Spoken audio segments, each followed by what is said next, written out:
Warning: some contents may be disturbing. Viewer discretion is advised.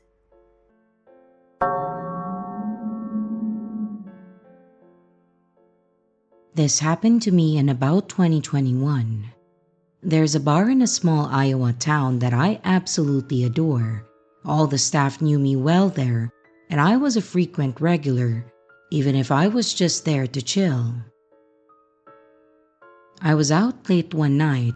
The tap water is bad, so I refused to drink it.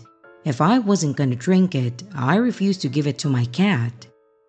There's a water fountain at the park, where the water is much more drinkable. So, I saved some core water bottles from when I was buying normal water from the gas station, and I started my walk to collect water. I had to pass the bar to get there.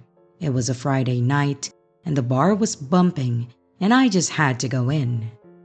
There were some men who were there basically all the time. They were there that night too. And after the bar closed, I made my way to the park to collect the water. They had left before I did. The park was across the street and a block down to the right. The three of them were sitting and smoking, super drunk. They drink beer like it's water.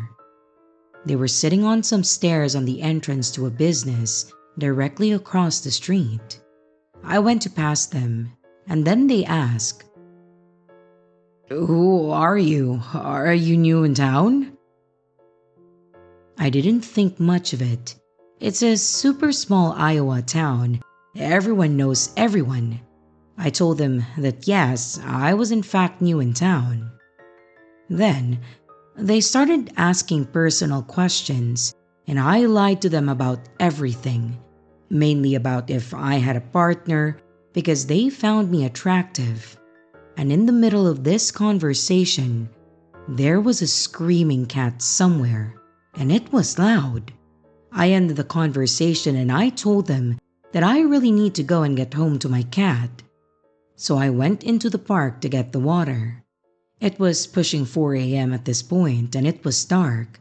The streetlights are soft ambient or warm orange, and there's little to no light pollution. You can barely see anything. While I was getting the water, I was looking across the street, and I have seen one of the men duck down behind a parked car like they tried to go inside of it. The car never made any noise or flash to indicate that someone entered. I noted this, but I didn't think too much of it. They're drunk, probably being weird. I then left the park, and suddenly, another one of the guys were sitting alone closer to me, away from the other two, sitting on a different set of stairs. He tried to make conversation again, but I just kept walking. I again noted this, but still didn't think much of it. I didn't know where the third man was though. Suddenly, the night shift cop I was acquaintances with pulled up to me and asked if I was screaming for help and if the men were bothering me. I wasn't putting two and two together, so I told him no, but the screaming was just a cat. Several people called in that someone was screaming, but it was just a cat, and there were cops everywhere. He carried on and said to call him if I needed anything, so I kept walking home. I crossed the street and pretty much slipped straight into pitch black darkness once I was back into a residential area. But then, I heard someone behind me go, "Psst, psst." I turned around, and the same guy by the car did the same exact thing as before. There was the third guy on the other side of the street. I walked faster, but then I heard someone clicking like they were calling a dog. It was the car guy. And then I seen the other man in the middle of the road going, "Psst, psst." They started to walk faster towards me, and it finally clicked. I bolted and I took a different route, hiding in the dark and waiting for a while before running home. I have never seen them again after that, which is abnormal. I also asked the bartenders if they ever acted like that, and she said no. I don't know why they never came back to the bar, but maybe they did after I moved again or something.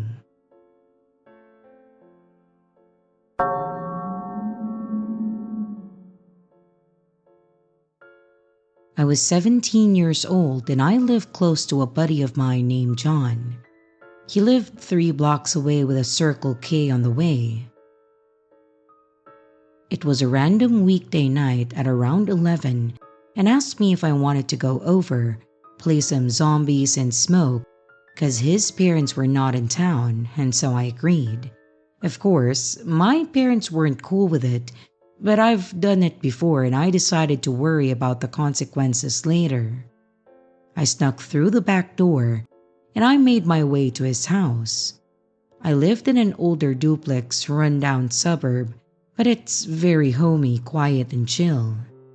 It was late summer, early fall in West Texas, so I didn't need a sweater. As I approached the Circle K, I spot a man in a bike across the street, and then he began to pedal towards me. He was about 50 years old, baggy stretch shirt, ripped pants and messed up hair and teeth.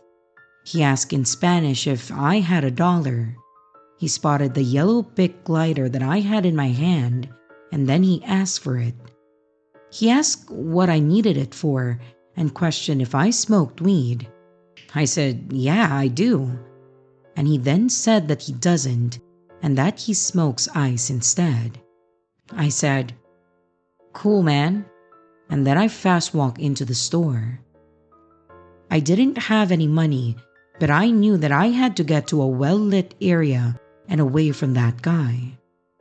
After about 10 minutes, I crossed the stoplight street and I got to John's house to see him waiting for me in the front yard.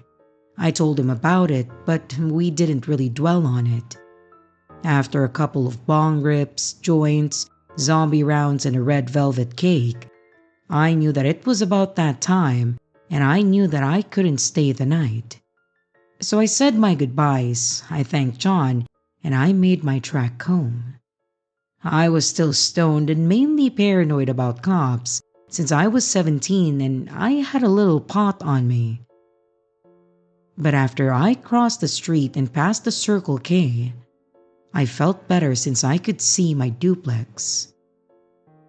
As I walked towards my home, I heard a bike pedaling around because it was around 3 a.m. and you could hear everything and the crickets at that time of night.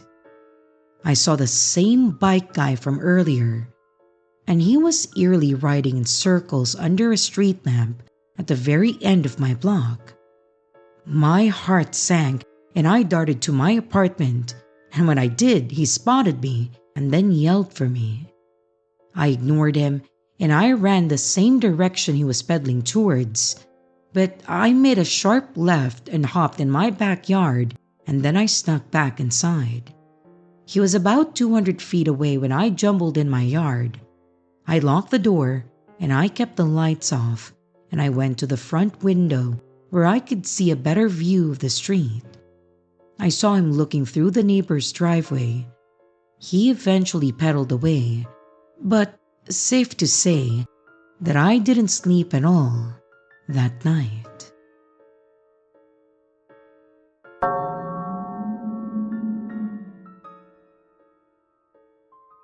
I met him in high school. At first, it was harmless. We talked for a couple of weeks, but I quickly realized that something felt off. His face is also weird. It's disfigured like Freddy Krueger. I pulled back and I tried to treat him like a friend instead, but he didn't accept that. Instead, he inserted himself into my social circle, talking to my friends, former friends, anyone who would listen, spreading a false narrative about me. If I didn't give him attention, he became verbally abusive. If I tried to set boundaries, He punished me for it. We lived in the same neighborhood and went to the same school, so avoiding him was nearly impossible. Over time, his attachment grew more intense and more unstable. He followed me home once after being kicked out by his mother. I felt pressured into letting him stay nearby, even though I was deeply uncomfortable. One night, after my friend accidentally sent him a blunt message telling him to stop trauma dumping, he responded by sending images of fresh self-harm. I was disgusted by him, but still tried to semi-comfort this adult man baby with the emotional regulation skills of a piece of bread. In response to me attempting and failing to cut him off, he lured a young girl off an app called Yubo, claiming that he was 17 to her. He is in fact not remotely 17. And he proceeded to give the girl chlamydia. When confronted, he tried to flip the script like people would really believe that a social pariah could be overpowered by an underweight 5'1" child. And then, things escalated. He began trying to isolate me, luring me to places where no one else was around. On more than one occasion, he behaved inappropriately and tried to coerce me into sexual situations. I repeatedly said no, clearly, explicitly, but it didn't matter. Eventually, we spent an entire day together running errands. Toward the end, he began acting entitled to my belongings, telling me that I owed him for his time. When I tried to leave, he became agitated and accused me of seeing someone else. He grabbed at my clothing and tried to stop me from leaving. I locked myself in a public bathroom and I stayed there for nearly an hour while he waited outside. I was terrified. I texted my family, begging someone to come and get me. My brother arrived first, and only then did he leave. And after that, the harassment turned vindictive. He gave my personal information to unsafe people. I began receiving threatening messages. When I confronted him, he accused me of being mentally unstable and tried to convince me that I was the abuser. And then the messages multiplied. He contacted me from dozens of numbers, sending disturbing images, threats, and cryptic messages. He showed up at a neighbor's house believing that I lived there and waited on their porch for hours. He harassed all of my neighbors since he wasn't sure where I lived, sending them odd choices of gifts such as cat food and water buckets. And then he involved my family. He spammed my mother with graphic images and non-stop calls until her phone became unusable. She had to change her number, wipe her device, and lost years of photos and data in the process. He somehow found my sister's number too, and she had to change hers as well. We installed security cameras, and we spent hundreds of dollars trying to protect ourselves from someone who wouldn't let go. Eventually, I learned that he had been hospitalized and diagnosed with severe mental health conditions. That didn't undo the damage. It didn't make what he did okay, and it didn't make me feel safer. I was just trying to be kind to someone who seemed lonely, and I learned the hard way that kindness without boundaries can be dangerous. So, to the guy who turned my life and my family's lives upside down, let's not meet ever.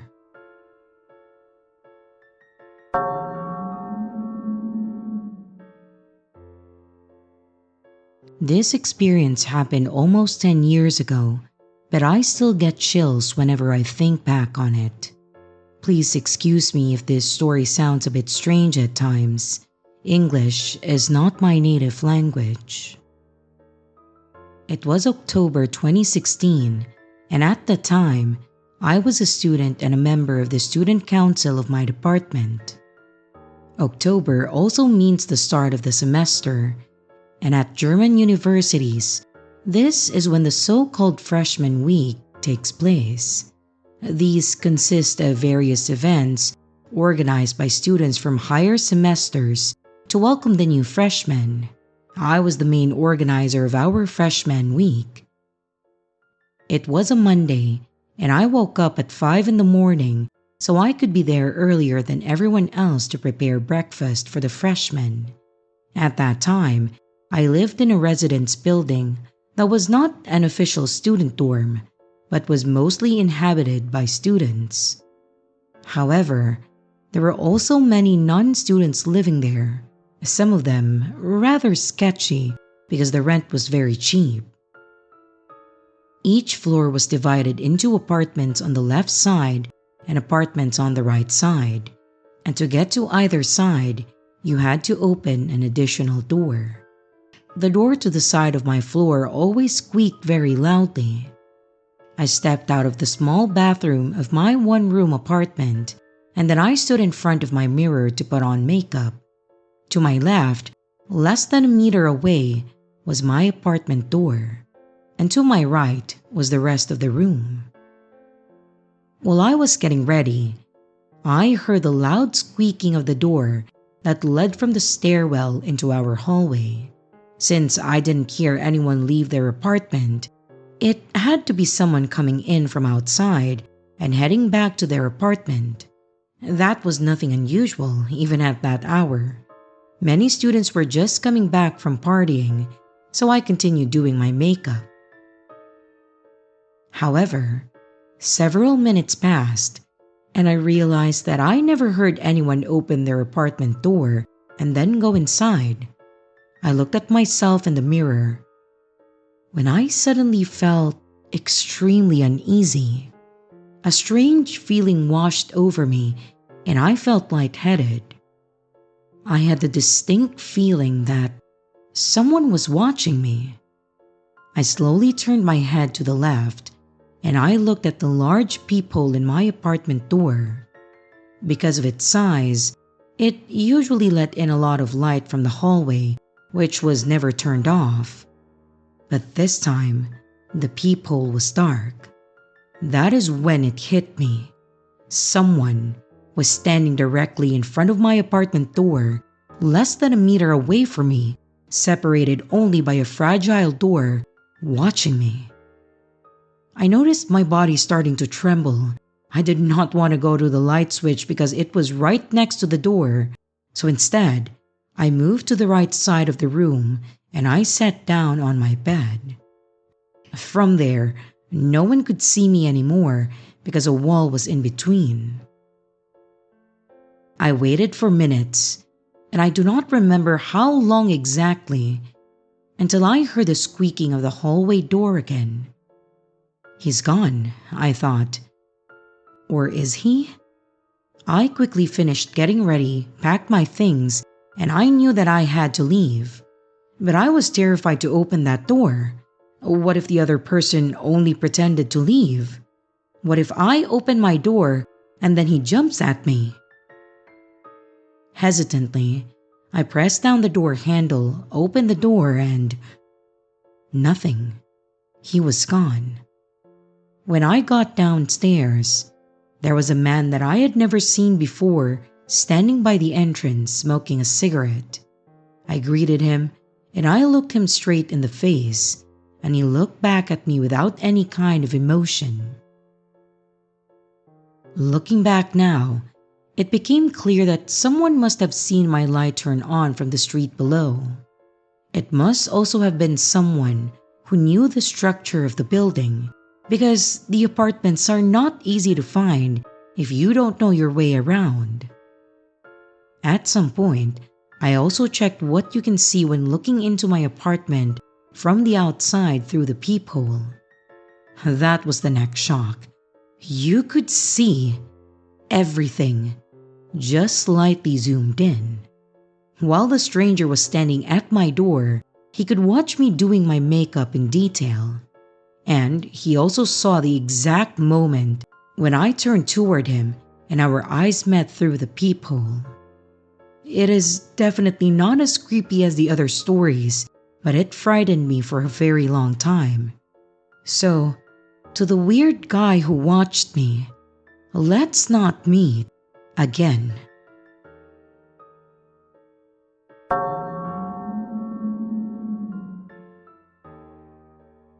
To start with, I'm a 27-year-old female, and I'm a reporter for a small-time local news channel. The work I do mostly pertains to writing scripts and asking questions, and later saying them on camera, sometimes interviewing passersby to get public opinion. The day started just like any other day. The city was tearing down a lot of smaller hospitals in the area and creating one large one in the center of town, which had mixed feelings in the public eye. I was in the downtown area with my camera crew, asking people about their opinions on the matter. Many people were against it because it meant a farther drive from their homes, but having a newer hospital is never a bad thing either. Most people tended to say either or. However, that changed when I interviewed one man. Looking about mid-30s with a red baseball cap and a denim jacket on. If he hadn't been interested in talking, I would have simply ignored him. But while he seemed all too eager to talk to me, he didn't seem very concerned with the topic. Instead, he started asking about me, first asking my opinion on the subject, which I deflected saying that I was interested in his thoughts about it. But afterwards, he started asking things that weren't even related to the hospitals. He started asking me about my job as a reporter and how it affected my personal life since I was quote-unquote famous. I assured him that I wasn't famous, but then he continued asking me personal questions, including about my love life. I informed him that those were none of his business, but he didn't seem to take the hint. He kept trying to talk to me until I flat out told him to leave. It took him a while to do so, but eventually he got the message. He looked a bit offended, but then said, "Oh, I'm sorry. You're probably busy with work," before walking off. I felt a bit weirded out by it, so we took a break from recording and had lunch before going back to work. The rest of the workday was more or less the same as before the weird guy. It wasn't until we were packing up for the day that I saw the man again. He simply walked back up to us again and started talking to me. I tried to tell him that we were finished filming and there wasn't anything else to talk about. But he didn't take no for an answer. He then asked me for my phone number. That's when the pieces started to click into place. He was being so weird because he was trying to make a pass at me. I kindly told him no and that I wasn't interested. Unfortunately, he wasn't so keen on my answer. He then asked me if I was single or not, and then said that whatever man I had was probably an asshole and that he could treat me so much better. He started raising his voice at me and calling me a bitch for playing with his feelings. That's when my cameraman David stepped in. He wasn't in the best of shape, but he was a big guy, so having him step up and say something was such a huge relief to me. He walked up and got between me and the crazy dude before saying, "Buddy, she ain't interested, so take a hint."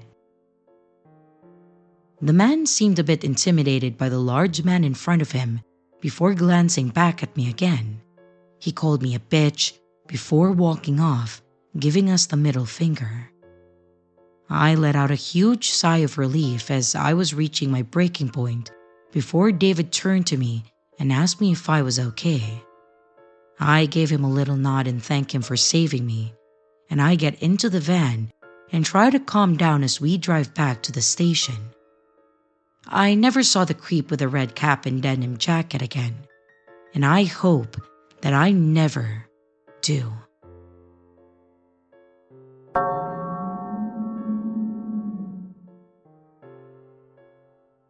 This happened to me over the past year, and I still get anxious thinking about it. To give you some context, I'm a 28-year-old woman living in a small town in upstate New York. My family has always been close-knit, but we have had our share of struggles, particularly with health issues. My father passed away 5 years ago due to complications from poor health. He had diabetes and also heart problems, and his death was a wake-up call for all of us. Losing him was devastating, but it also made me reevaluate my own lifestyle. I became obsessed with working out and also eating healthy. I was determined not to fall into the same patterns that led to my father's death. Exercise became my therapy, my way of coping with stress and grief. About 2 years ago, I joined the local gym that I absolutely loved. It was a small family-owned place with a friendly atmosphere. The staff knew me by name, and the regulars were always up for a chat. I usually went to the gym at 6 a.m. right when it opened. I like working out early because it was less crowded, and it allowed me to start my day on a positive note before heading to work. The gym's location was convenient, just a 10-minute drive from my apartment, and it had all the equipment that I needed. The morning crew was small but very consistent, and we all became familiar faces to each other. One day about a year ago, a new guy started showing up at the gym around the same time as me. He introduced himself as Greg. He seemed friendly enough, and he quickly integrated himself into our little morning group. Greg was in his late 30s, always wearing a bright smile and eager to offer workout tips. At first, I really appreciated his enthusiasm. It was nice to have someone to chat with, and he seemed genuinely interested in fitness. We would occasionally work out near each other, and he would spot me when I was lifting weights.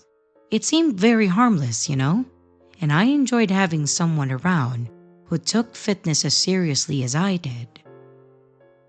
However, things started to change after a few months.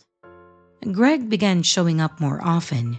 Almost every time that I was at the gym, he was there too. He started hovering around me, even when I was doing exercises that didn't require a spotter. He would comment on my form, suggest new routines, and ask personal questions that felt intrusive. I really tried to be polite but distant, hoping that he would just take the hint. I told myself that he was just trying to be helpful, but his constant presence was beginning to make me feel uncomfortable. I decided to change my workout schedule to see if I could avoid him in any way. I started going to the gym at different times, sometimes in the afternoon or even in the late evening. But no matter when I went, Greg would eventually show up. Each time, he acted like it was just a happy coincidence, saying things like, "Oh, great minds think alike." Or, "Looks like we're on the same schedule." It was unnerving. I couldn't understand how he was always there, but I didn't want to make a scene or accuse him of anything without solid proof. The situation escalated when I started seeing Greg outside the gym.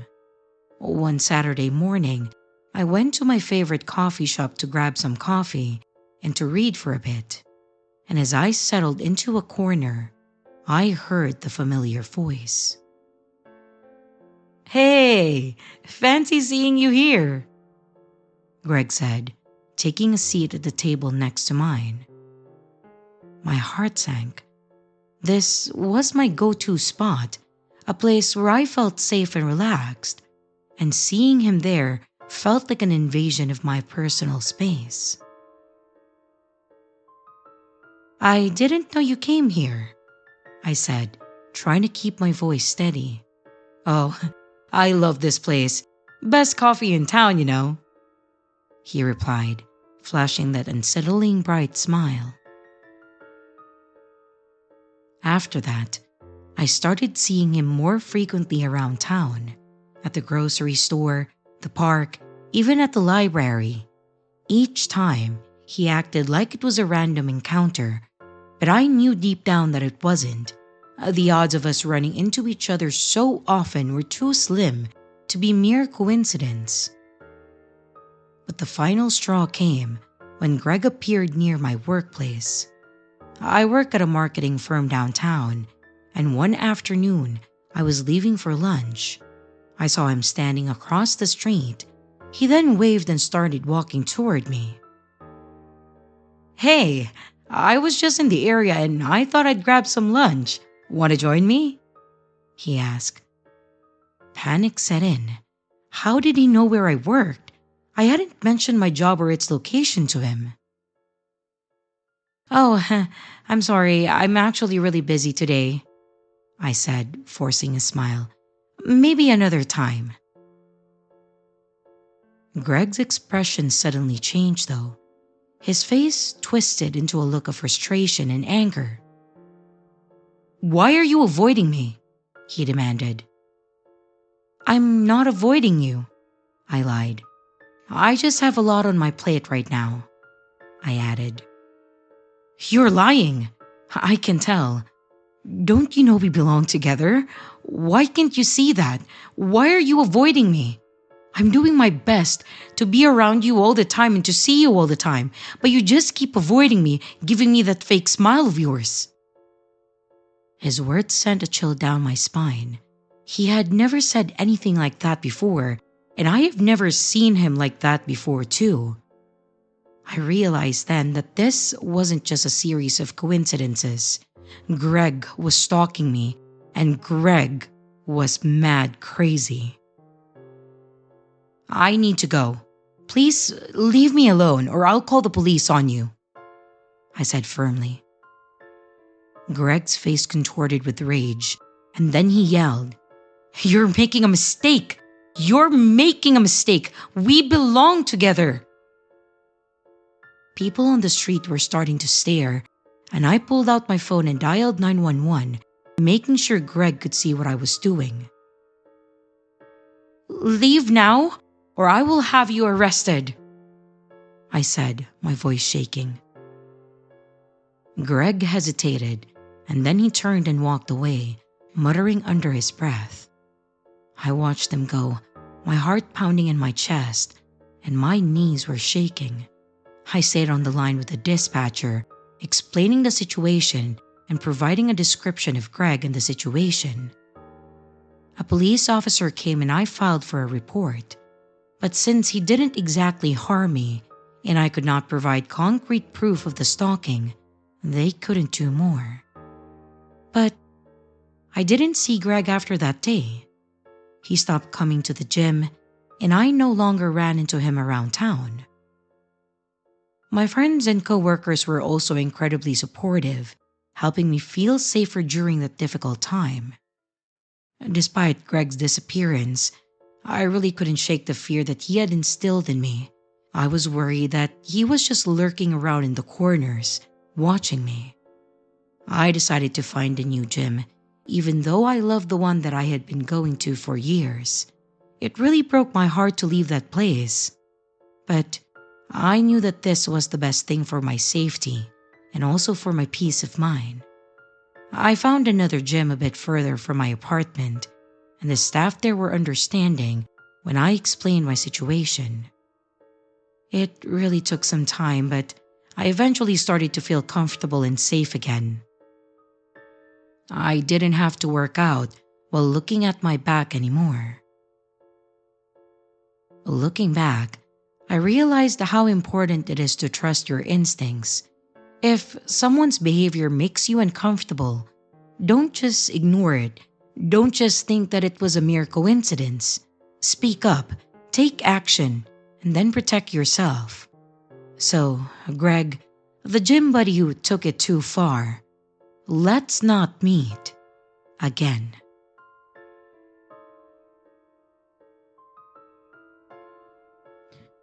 Thank you so much for listening to the video. I hope you enjoyed it. And please, please, please don't forget to leave a like and also a comment. Tell me what story you got creeped out by the most. And if you can share it with a friend, that would really help the channel too. And again, stay scared, my friends, because your fear feeds me.